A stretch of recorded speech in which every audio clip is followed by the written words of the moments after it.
Grande. Negocio. Dos grande.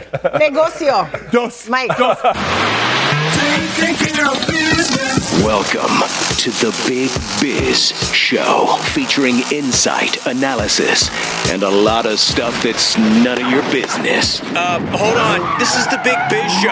I think it is their business. Making the markets work for you. Here's the man with the plan, Sully. Another beautiful day in the Loft 100 Studios, sunny Southern California. Glad you guys are along for the ride. Mike Costa, Mary Bird Godwin, Greg Todoroff, of course, our man Sully. Did I hear that you were? In Mexico recently? I was down in wine country, Valle Excuse me. Guadalupe. País de vino. Lave sus manos, Mike. See? Happy Valle. Do you speak Spanglish, or do you try to speak Spanish? I speak or do the you language say like of donde law. está or are you like donde está el casa de Pepe? or do you actually? Excuse me, my man, but I'm looking for El Taco. No, And by el taco I mean the taco. No, I am terrible in Spanish, but yeah, I was down there in Ensenada recently. Beautiful. Was that because you get Funyuns at wholesale from the? Do you know there's a Costco down there? There's everything Used to be a down price there. club down Really? Home Depot, Costco, Walmart. Yeah. Well, we were part of Mexico at one point, and I think it's just going Pretty the way much. now. Some shows you can find on the dark web. Anyhow, it's a great place to visit.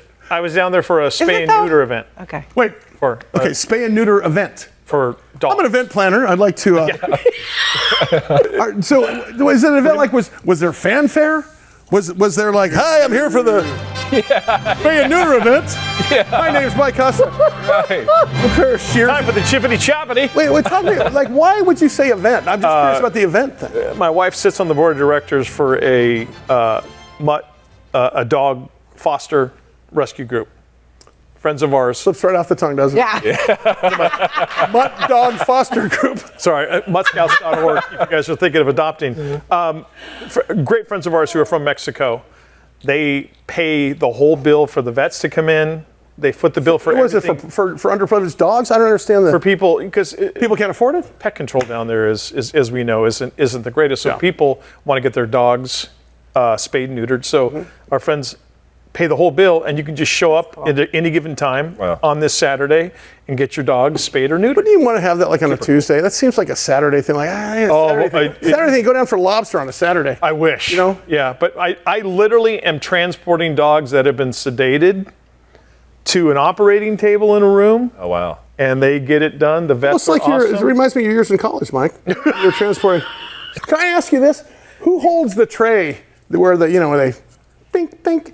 It's done It's done right on the there side of the road. Is this a sanitary? Oh yeah, operation? it's in a room, and they have these portable operating tables, and then whatever is taken away from the female or the male dog is deposited in a hazardous waste bucket. And goes right over to Pedro's Tacos for the birria stand.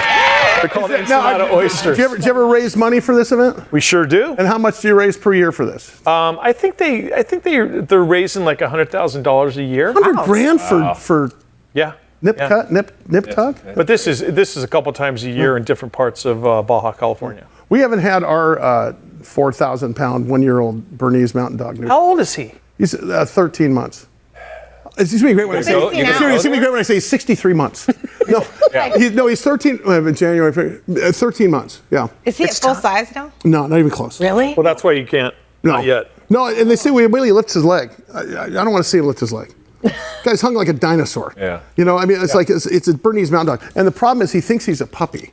Because They all do. Leaps like this. Like you got to set your core when he's like in the house. Exactly. Like, Is he also a lap dog? Totally. Oh yeah. Yeah. No, he's actually a back dog because you see his lap when he's up in there. We got Howie Font coming up in this next. We didn't get to him because we're talking about Mike's event in Mexico. Lave sus manos. I'll find some pictures. It's really great. Oh, look at go. that. Have your Population, pet have you pet- spayed Yep. and neutered. You're just like Hey, Bob. Bob Bark here. Here, Mike. Just take this and do your own Love thing. that guy. Big Biz Show. See you in a minute.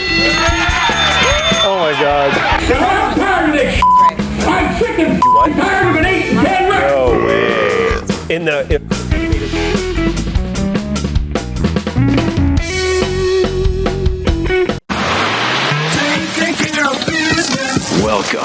to the Big Biz Show, featuring insight, analysis, and a lot of stuff that's none of your business. Hold on. This is the Big Biz Show. I think it is their business. Making the markets work for you. Here's the man with the plan, Sully.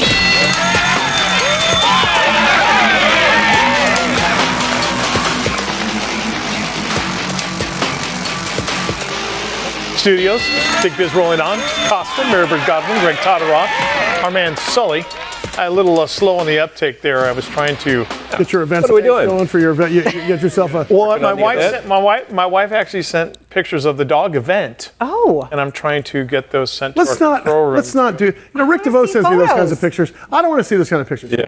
Hey, I know. Okay, let's gather around the fire kids and look at the spay and neuter event we just went to.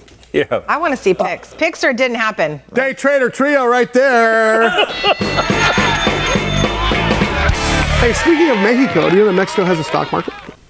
No, this is not a joke. No. It sounds like Two it. guys walking to a bar. Yeah. Right. No, it's called the Bolsa. Yes. Do you guys have a number back there? Jared Coleman, our Emmy Award-winning director, and Chris Castillo, one of our producers back there, along with Curtis Matovich and Christian Cyber and Chloe. So right now, that is the Mexican Bolsa is at 55,531. Okay, that would be the S&P. I don't think that's a Bolsa. I think that's the S&P exchange traded fund for the Bolsa. But either way, the Bolsa itself is the stock market, the amalgamation of Mexican company stocks. Okay. That used to only be Mexican company stocks. Now they include some U.S. companies that Mexico's invested in. But it used to be negative 13,000. Oh, you realize, so do you know what the number means? And bring up Howie Font here. Howie Font, with the best hair in New York City as well as across the country, is our resident analyst here. But if you think about the number that is the Dow, Yeah. what is the Dow at today, Howie? What's the number of today, roughly? We're just under 40,000. Okay, so 40,000. That means from the beginning of time in the Dow, and I think the Dow came in about 19, 20, 25, something like that. It's 30 companies. It changed oftentimes. It represents the biggest piece of our economy. Used to be U.S. Steel. Now even Facebook was in it. It was in the Dow at some point. Long story short, this represents the ups and downs going on from the beginning of the Dow, and we're almost 40,000. Okay. Okay, so obviously stock markets always go up. It's like real estate always goes up, right? The Bolsa, not necessarily investing in, over time, I should say. Sure. Markets go up. Investing in the Bolsa has not proven that because it was in the negative for some years. Wow. And imagine investing in the stock market. And today in the imagine saying today on the Dow Jones, we're negative 13,000. Not as bad as yesterday, we were negative 14,000. So speaking of, keep that business stuff up in Mexico. Drive that GDP over there, Mike. That's right. Okay. Keep I will doing do your my part. dog snipping events. It'll be fantastic. Howie, what do you got for us today? Bigger hair. Well, I wanted to retread a topic that I've talked about a few times. And like Mike's drinking in wine country, the federal government continues to go overboard. I love this. Didn't you say last time the money they spend in one day equals whatever since the pyramids of Giza? Yeah, If you had that's $500,000 a day or something like that, what was that number? It was 6 months federal spending is as much as it would be if you made $500,000 every day since the Great Pyramid of Giza was built. $500,000 a day. Crazy. If you had $500,000 a day to spend, Oh my God. that represents Holidays, 6 months weekends, spending of the everything. federal government going back to the days of the pyramids. My goodness. So give us another nugget. I feel like there's one coming on. Well, I'm on this again because it's fairly frustrating, and I want to know what you think, Sully.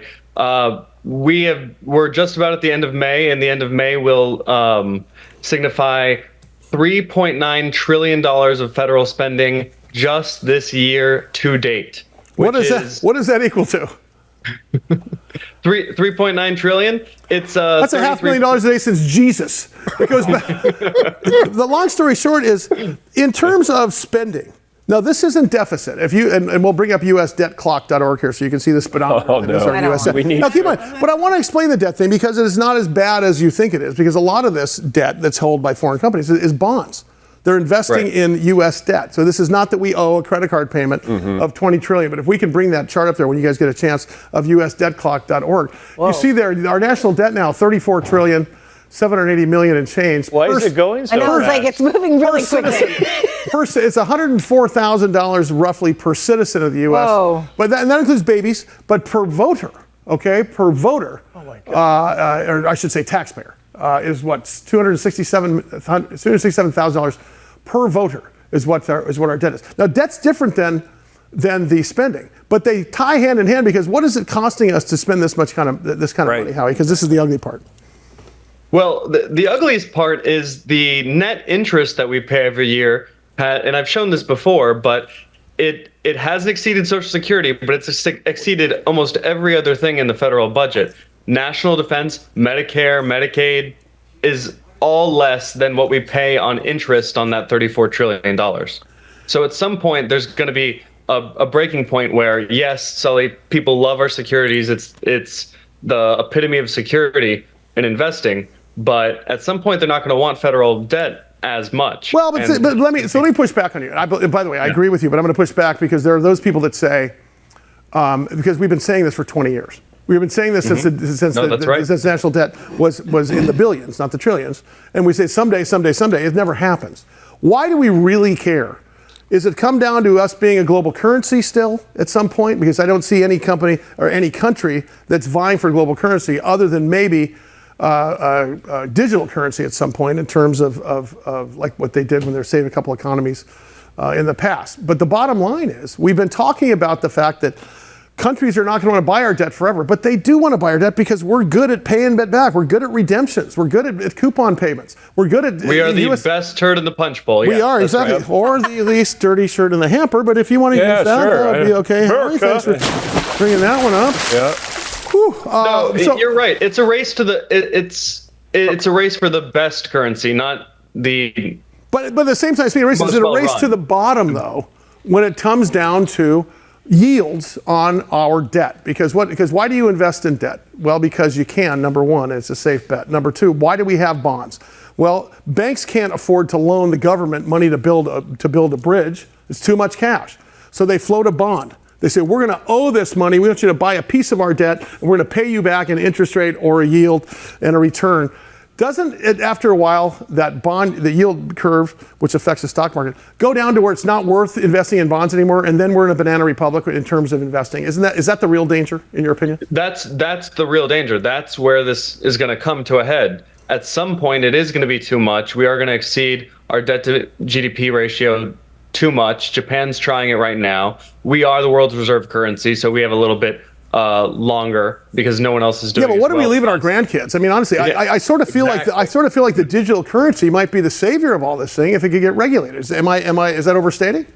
Well, I think it will in that it's competition. So if you have Bitcoin or stable coins that aren't going to move in value, things like gold as well, then the U.S. government has to compete with that, and people are going to go to something stable, quote unquote, like Bitcoin will be at some point, is the theory, instead of going into U.S. Treasuries. Hey, Howie, on Tuesday's show, tomorrow's show, I want you to talk to us about stablecoin. We used to talk to Ben Ayers from Rival about stablecoin. Never really understood the stablecoin versus Bitcoin. What do I do? His name is Howie Font. Thank you, buddy. Appreciate it. See you tomorrow. Greatest hair ever. Smartest kid on Wall Street. Does it just feel like you're in trouble when he's with, like, Mike's like, nothing? Yep. Oh, I just sit there and take the slings and arrows. Have you invested in any Bitcoin or any digital currency? Have you not. No. Have you dipped your toe? No. Have you? Yeah, I did. Yeah, I mean, but it was very calculated. I knew when I was going to get in and get out. I knew before I got in how to get the cash out, because one of the biggest problems was you could invest in it, but how do you get the money how do you get out for a while? That's all been sort of taken care of, but I can tell you, in the name of good business, I think we already have digital currency. I mean, I've got the same $40 in my wallet I've had for 6 months, and so do you. We don't use cash. You use cash when you tip a valet, right? Well, I don't remember the last time I used cash. I mean, it's usually for tipping. Honestly, there's or for paying for a haircut. I have a $100 bill that you go south with. Yeah. Is it a lucky hundy? Yeah, well, it's always in my shoe when I go south. But let me ask you this though: would you feel insecure if you didn't have that $100 bill in your wallet? Like, is it behind your driver's license or something? Not as a bribe, but I'm saying because I know people have always good to have the lucky 20 in their it's or something. Yeah. Do you? It's good to have. I have a lucky $2 bill. Really? Wallet. Yeah. Really? Yeah. That'll get you a lot. Stack of $2 bills in my change thing, in my bureau, in my closet. And I don't know, I can't remember how, but I think I was, as it turns out, in Mexico. And I got it back as change. Like they gave me 20 of them. I think they're prevalent. So I'll trade you $60 for my $22 bills if you want. Here you go. Yeah. There you go. When my mom was still dancing in Vegas. Ooh, wow, that's interesting. Hold on. That's a whole show right there. Tassels, some of the tassels smelling like Old Spice. Yeah, I understand why she came home. I'm sorry, Michael. Were you 16? This is Mike's childhood, Star folks. attractions, the hacienda.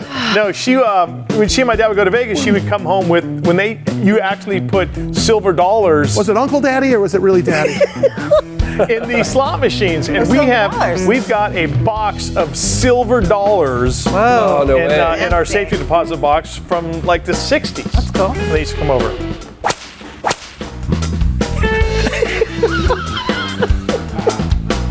In case you guys are wondering. It is the Big Biz Show. Wherever you're listening, either here in the United States, we are now in Mexico on Bloomberg Financiero. Of course, which promotes all of our events. That's right.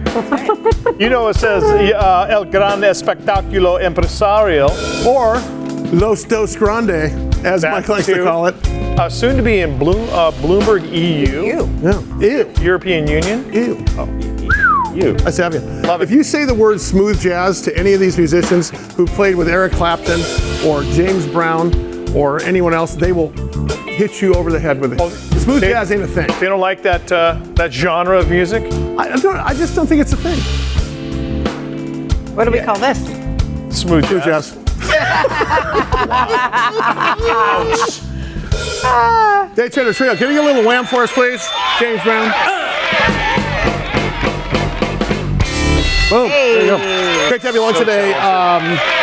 Always great to have one of you viewers, since we're in 125 million homes domestically, add the other 15 or so in Mexico and whatever EU is going to be. That brings us up to about 150 million homes altogether. A lot of eyes. Weeknights. Dang. And we do replays on the weekend, which me and Greg pick. And it's usually the ones that, give us free goods, like if it's a motorcycle company. Right. So little There's that muffler you nothing like a little wanted. payola. Yeah, exactly. But it's great to get email from our folks, especially when it's American Forces Network in 175 countries and all the ships at sea. And God bless our military men and women who serve our country overseas and underway. And I think, if I'm not mistaken, someone from AFN had told you about MDBH. That's it. The stock symbol. MDBH. It's MDB Capital. MDB Capital.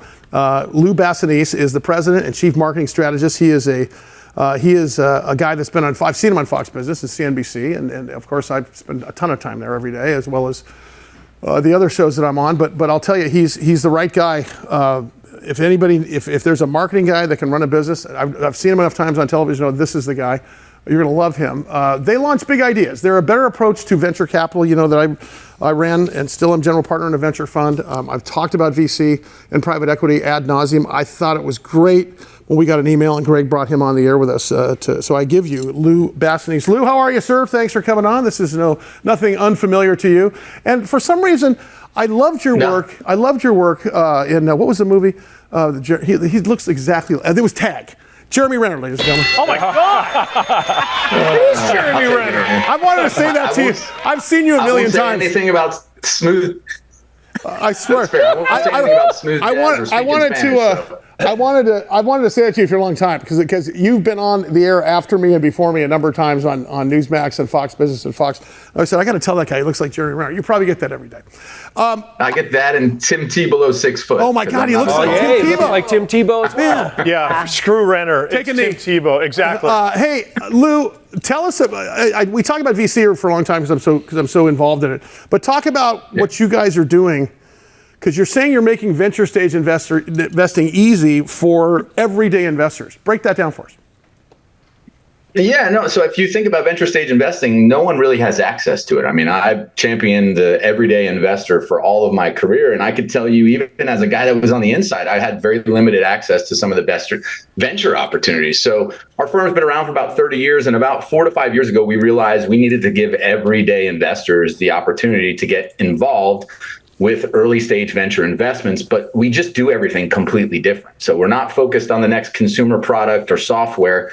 We're looking at technologies that we call deep tech. So these are drugs, medical devices, new semiconductor technologies that can really change the world in ways of saving lives. What is it? What is deep tech versus high tech, or versus just tech or biopharma? Give me the definition of deep tech. Yeah, so deep tech. Yeah, deep tech for us are the things that really have to be engineered. There's deep science involved, material science, if it's in biology. So a lot of deep tech is in drug development or medical device development. Whereas if you look at traditional venture, most of them are the next app. It's more software, right? So that's not deep tech. That's more just involved with scaling very quickly, a technology that can be used.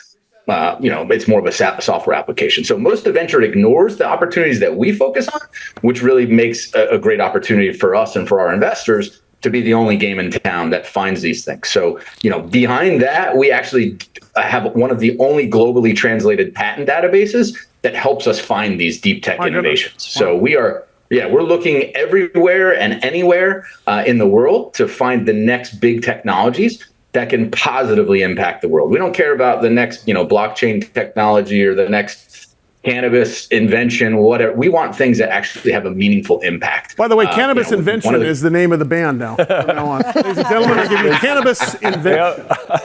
Lou Basenese. I get royalties on that. You got it. No, you're good. I got you. National TV, it's clear. Lou Basenese Tebow, President and Chief Market Strategist of MDB Capital.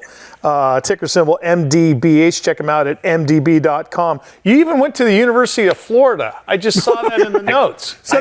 I did. I'm about a decade older than Tim. So. But good news is you look younger. So that's the important part. Head back for a party. Lou, how hard is it to sift through the minefield of all the opportunities to invest in and find that well that's going to produce oil? Yeah, so I think that's a perfect question. What we champion ourselves in doing is being really good at looking at a lot of different ideas. So I'm blessed to be part of a team that has over 10 analysts that are day in and day out scouring patent filings, going to scientific conferences, scientific journals, to find those handful of deals each year that we want to back in technology. So how do we make sure we do it right? Well, one, a lot of we've been doing it for 30 years almost. So we've learned the hard way. I mean, honestly, we've made mistakes, and that you learn from the mistakes. But more important than that, we take ownership stakes in all the companies we back. So we're putting our own money, our own firm capital behind these as well, along with our investors. So we have to choose wisely, because if the investments don't work out, we're not in business anymore. Right. So, you want to make the comparison to Tebow. I hope I have a longer career in investment banking than he did in the NFL. So. Well, you clearly do already with 30 years experience. Hey, Lou, I got to ask you, I've probably looked, and I'm not kidding, even right now, I still look at probably 100 deals a year. Motion Ventures was looking at 300 deals a year. We probably wrote 5 term sheets a year and closed 2, which is about right. One of the things that you talk about is technology and what makes something bigger, better, faster, stronger, cheaper, or the tiebreaker. But really, does it come down to management for you as it did for us, or are you stepping in much like a private equity firm and including management? Because that's a big one, isn't it? Yeah, it is. So management's that one variable. You don't know how someone's going to perform in the job on the field. I think that's the hardest one to control for. So we view ourselves, we bring management along, right? If the right management team's not there, we see ourselves as true partners. So we're not just providing the capital, but we're providing any other resources a company and technology needs to get to market to have the impact. So, that's challenging. You've been involved in this world. Sometimes the right leader is the right leader for a season or for a period of that company's life cycle and development. And then you got to have the hard conversations of, hey, man, it's time to hit the road and move on down it, move over so that we can bring in the next person to run the company. Well, so we're very active in that. And I think the fact that you bring in more than just money is a big deal. If you think in terms of what you're morphing venture capital, which is a 7-year long soak, and private equity, which is who comes in mid-soak and perhaps gives a partial exit, puts management in. But what you guys are doing really is sort of something that's both in terms of its VC and private equity. Listen, can I just, dare I say this on the same show? We got another guest I've just spent an entire hour with. You got to get your ass to San Diego. It's not a big ask. Yep. Okay, get over. You need to come back on the air with us on a regular basis, Lou. Would love to. Okay, would love to. Well, you committed now on national TV, and by the way, welcome to, what's the name of the Weed Map Band. What did we call it again? I can't remember the name of it. It's Lou's world, man. We're just living in it. That's exactly right. Lou Basenese, President, Chief Marketing Strategist. That's Tim Tebow. MDB Capital. I think he still looks like Jeremy Renner. MDB.com. I've seen the guy a million times. I told you it was going to be great. Thank you. Thanks. I like the pink jacket, actually. That was my favorite. Stylish. You didn't listen to a word he said. You're just looking at it. Hey everybody, it is now time for the Sports Biz Minute presented by Prize Picks, the biggest, easiest daily fantasy platform out there today. Check them out at prizepicks.com. We're going to start off in golf. Megastar Scottie Scheffler, the charges against him stemming from a incident at Valhalla for the PGA Championship. All four have been dropped. His attorney announced yesterday he will not need to go back to Louisville for any sort of criminal case in the near future. Switching to the NFL, longtime NFL reporter Jim Trotter, his lawsuit against the NFL for unfair labor practices is going forward, which means that Commissioner Roger Goodell and a lot of top executives are going to have to testify under oath and say that no, he was not targeted unfairly when his contract with the NFL Network, which the NFL owns, was not renewed. Speaking of the NFL, Netflix is getting into that streaming game big time with the National Football League. They will stream 2 Christmas Day games coming up in the 2024 season, which is awesome if you have Netflix. If not, you can sit there and just wait for the highlights and the scores to scroll at the end of the game. That is your Sports Biz moment. Again, presented by Prize Picks, the easiest and best daily fantasy platform out there. Just go to prizepicks.com. Once again, here's Sully. Can I tell you guys that I've got to go to Europe for a TV and an investor thing.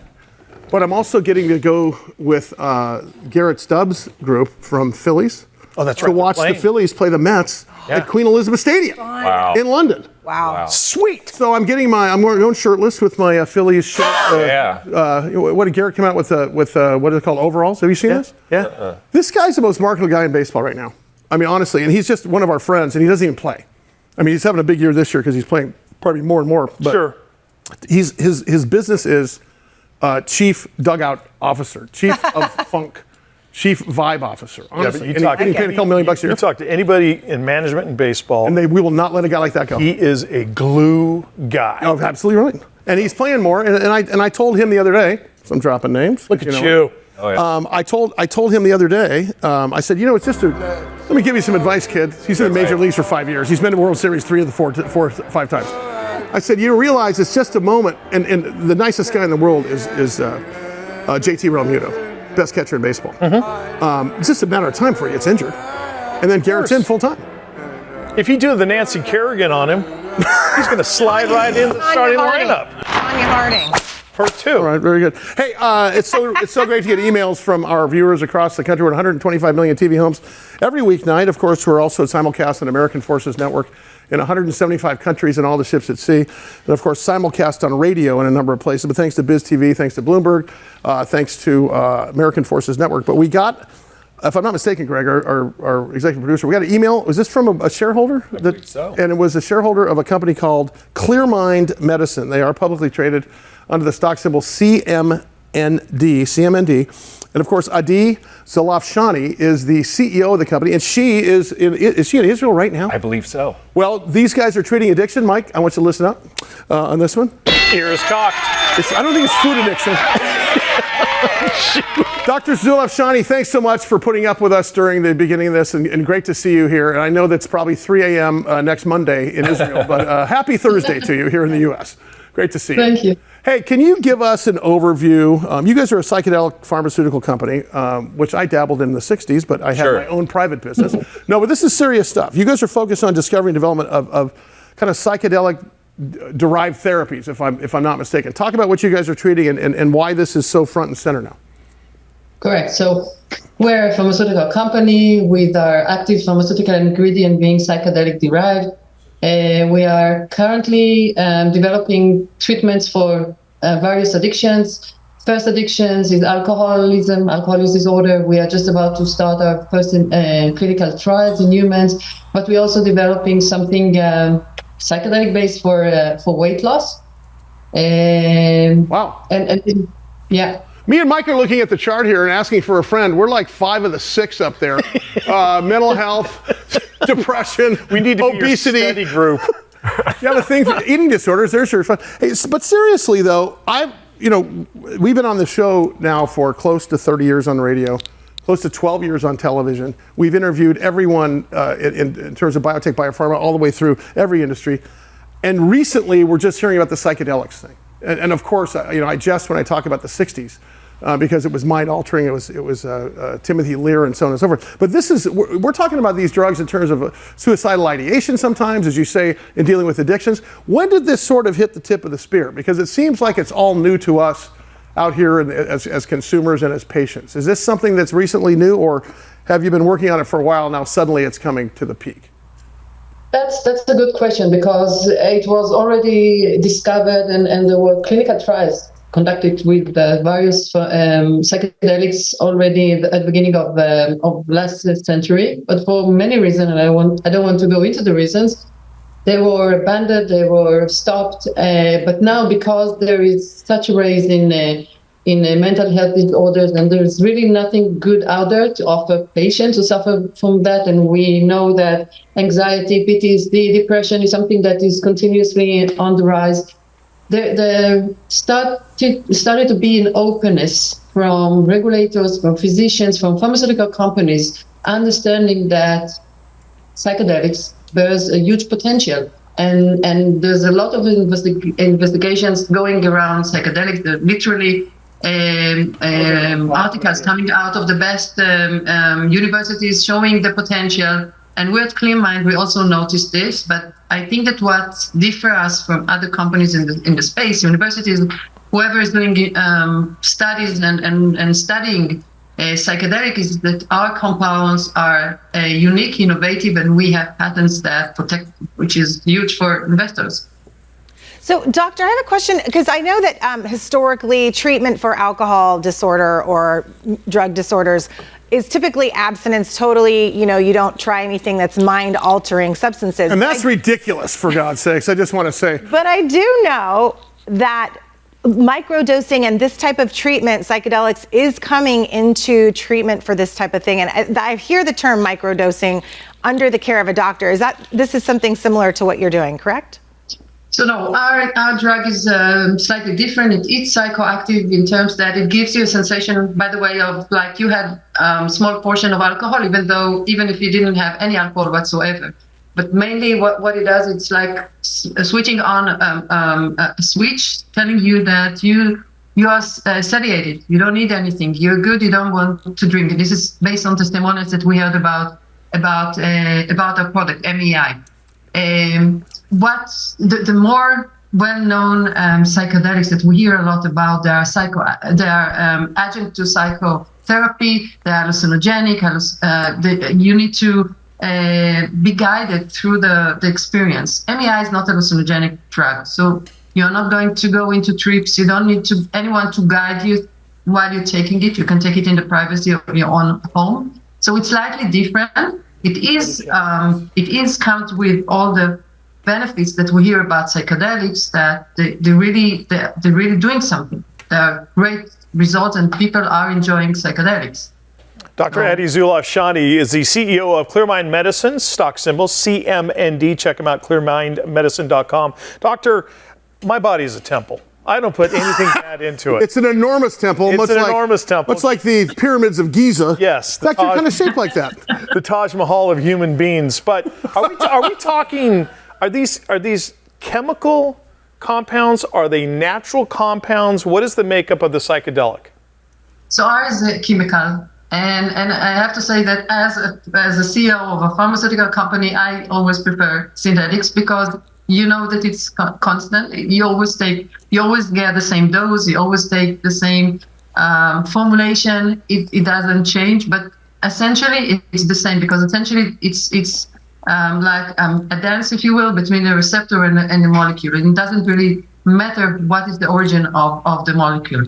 And I'm sorry, but I didn't relate to the question that the lady asked me about addiction.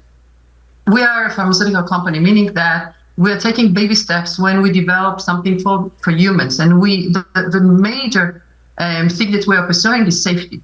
And for sure, we will not want to switch one addiction with another. So we do studies to understand if MEI, our compound, is addictive. And I can tell you that the studies that we have been conducted until now, we haven't found MEI to be addictive any whatsoever. It's not rewarding. We even compared it to sucrose and cocaine, highly addictive component, and we didn't found it to be rewarding in comparison. I've got to say, she belongs to the whole show club. Yeah, she's an hour. Dr. Adi Zuloff-Shani, will you come back with us and spend like the entire hour? I mean, it's one of these, I mean, it's such an interesting topic. We want to have you come back. By the way, they are publicly traded under the stock symbol CMND. It's Clearmind Medicine. Clearmind Medicine is clearmindmedicine.com. Their stock symbol CMND. Thank you, man. I just, asking for a friend, but yeah. By the way, the natural compound question. Did you ask the same question of General Mills when you bought your last 17 bags of Funyuns? Just asking. It's onion powder. Big Biz Show continues.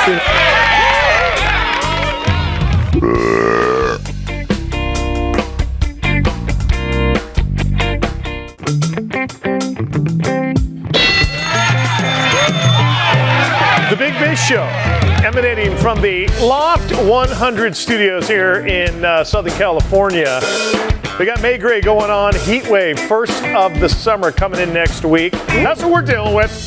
Chiefs, Mike Costa, Mary Bird Godwin, Greg Todoroff, and Sully. As we broadcast from San Diego, California, our heat wave means it's going to get up to 73 degrees. Oh, it's been so cold. Time to shed some clothing. Prayers. I could be wearing the Daisy Dukes and a Madras button down. Hey, Paul Travers, who we've had on the air a number of times, I'm very happy to announce that we're going to be covering this stock on a very frequent basis. He's the CEO and president of a company called Vuzix, stock symbol VUZI. VUZI. You can go to Vuzix.com. That's VUZIX.com.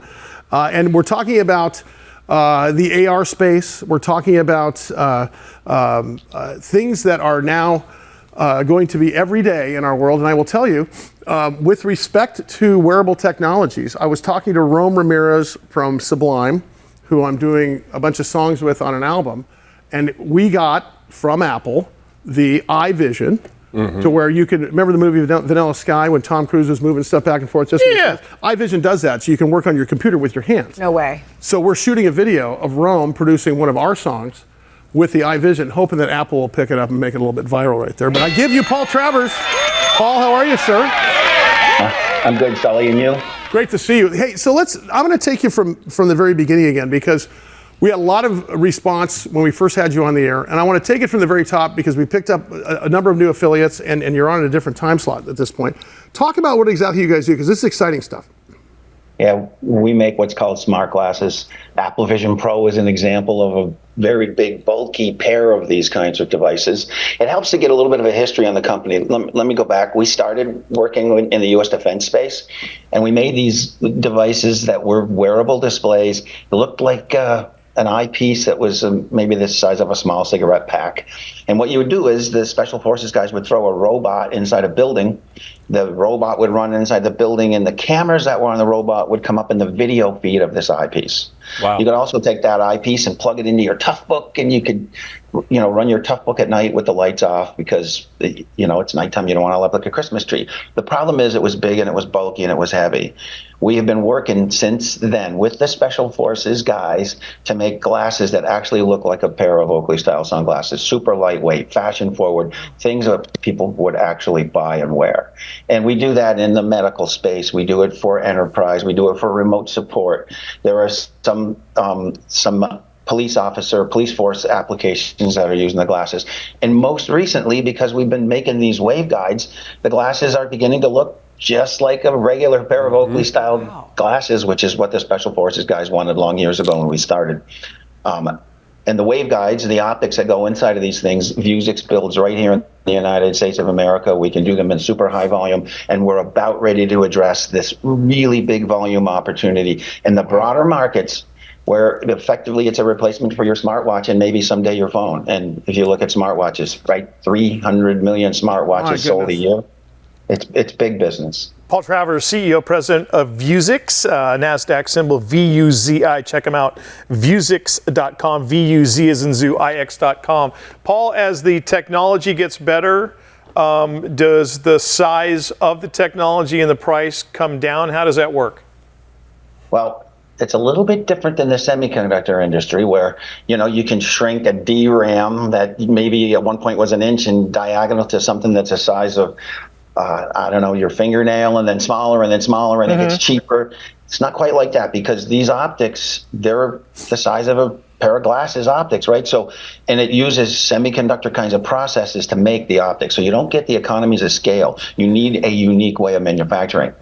And we have that. We've got custom built manufacturing processes that allow us to build these waveguides in super high volumes and at really good price points. The rest of the tech is coming right out of the semiconductor industries, the displays, the processors, et cetera. And that's why these things are getting smaller and smaller and reaching to the point to where they look like regular glasses. And the other thing that's happening is they're being tied to your phone with Bluetooth and Wi-Fi connections. So the phone's got this great big processor in it, but it's in your pocket. Right. Hey, Paul, I got a question. As you talk about manufacturing, how much business is there in the OEM space? And I know you're a CEO of a public company, and you gotta be careful about answering what's in the pipe, but it seems to me you don't need a lot of initial investment to get OEM stuff going. Am I accurate in saying that, or is that a barrier you don't want to? Yeah. So we have a manufacturing plant that by the time this year's over with, it can put out every 6 seconds a waveguide, like Charlie and the Chocolate Factory. Bang, bang, bang, right? Wow. And if you think about the size of the market, the smart watch is 300 million watches a year right now. What is that in billions? Because because the next question is when are we launching the consumer? Today, tomorrow? When do we get some? Let's go, because we're ready. Well, dude, think about it for a minute. If you only got 1 million pieces, right? The retail prices of these things will be sub $500, but 1 million pieces is 500 million in revenue. If you got to 20 million, 30 million, which is 10% of the smartwatch, we're talking 2 to 3 billion in revenues. Let me tell you why this is important. It's so interesting because being a general partner in a venture fund and running hedge funds like I have, when you ask someone who's pitching you, and he's already publicly traded, when a privately held deal comes to us, let's say like Vuzix, let's say they were private, and they say we have this idea, and it's this and this that, and they're giving us all these anecdotes and how great it is. The only known thing you have no idea if it's going to work. You have no idea how it's going to take off. But what you do know is the market size. You know the market from the beginning by looking at this is the market we're entering. And the smart guys like Paul, how they calculate the worth of a business is they say, if this market is this big and we capture this much of it, the worst case scenario, what is that number? He just did that. And I think that's the way to approach this stuff, because you know and I know you're going to get more than 1 million watches or 1 million units. You know and I know. With how many units did you say are out there right now in terms of watches, and we can relate that to your product? On an annual basis, there's about 300 million smartwatches sold. So let's say you capture 2% of that is way more than, like, long story short, we're in good shape here. Real quickly, I got to talk to you about AI, and we got to get you back on the air here next week. But talk about the AI piece of this thing one more time for us, because obviously it's in the news. It's something that you guys are a part of. But I have a feeling that the OEM business and the AI business are going to cross pollinate, and you're going to be right in the middle of it. People aren't going to use their phones. Well, they will today use their phones for AI because that's all they have. Right. But, the whole idea of pointing your phone into the real world and looking at the display screen and maybe seeing directions down the street on the road through that just doesn't work very well. Put a pair of glasses on, all that stuff just appears in your view and it's part of the real world. It changes everything. AI and AR are designed to work hand to glove, and it's going to be the game-changing components that work on the glasses that really set this stuff apart. It's not going to be like Apple's spatial computing, great big things people don't want to wear. Super sexy, lightweight, fashion forward, all day wearable, connected to your personal AI agent, making the world a much better place to be. When he comes to San Diego here next month, yes, I just committed to coming to San Diego. Yeah. You need to demonstrate those glasses. Paul Travers' his name. Paul, thanks so much. We'll see you next week.